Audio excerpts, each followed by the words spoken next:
Hey guys, what is up? So I've been having finals this week, so haven't really had time to write a script. So I thought I'd just come on here and do an unscripted video. So we're gonna do Empires tier list part 2.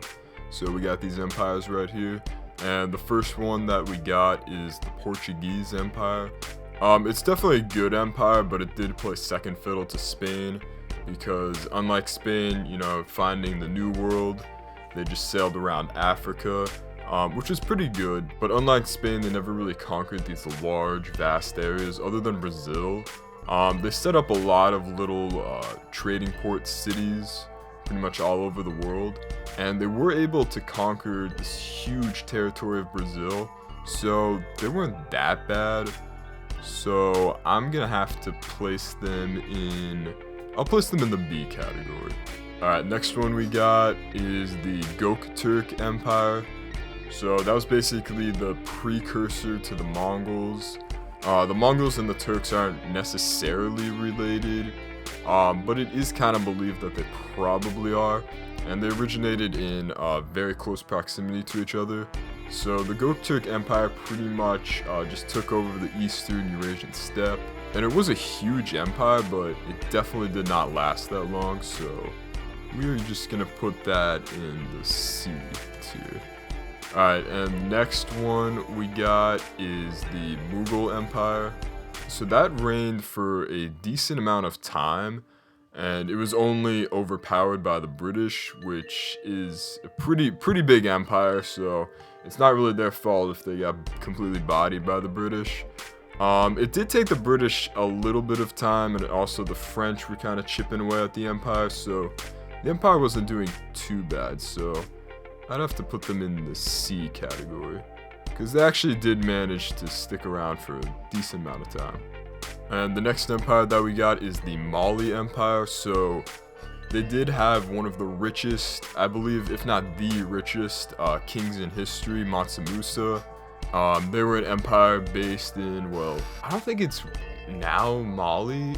I think it's actually more closer to Mauritania now. But anyway, they had a monopoly on the gold mines, and they also were middlemen in the routes from the Arab world into sub-Saharan Africa, so it made this empire incredibly wealthy, and it also managed to survive for a decent amount of time, so I'd actually have to put them in the A category, honestly. Alright, next up we got the Egyptian Empire. I don't really know what the flag would be. Nobody's really made a flag for that, so I just went with the Ankh symbol. So the Egyptian Empire is definitely one of the better empires because unlike the other empires of the Bronze Age, they managed to survive the attacks by the Sea Peoples. Some people say that they did this by incorporating the Sea Peoples into their armies, and they actually held sway over a pretty sizable territory. Not just the Nile River. As I talked in the Balance of Power Part 1, they also managed to conquer Canaan, modern-day Israel. So just the scientific, architectural, and importance and how long they lasted, I'd actually have to put them in S tier. So the next empire we got is the Carthaginian Empire. They were the main rivals of Rome. I discussed that in Balance of Powers Part 2. But unlike the Romans, they got completely beaten out of the Mediterranean and completely destroyed by the Romans. We can't even find their capital city to this day. And they also had a lot of advantages against the Romans, but somehow they still managed to get bodied. So I'd actually have to put them in the D category. Alright, next up we got the first German Empire, not the Nazi Reich, the first one. This was a pretty good in the beginning, mostly due to the leadership of Otto von Bismarck, because he knew how to unite all of the German states into one single territory, and then more importantly is that once he got that large German state, he made sure that it never upset the balance of powers. He did take a lot of territory, but he always made sure to never push too much.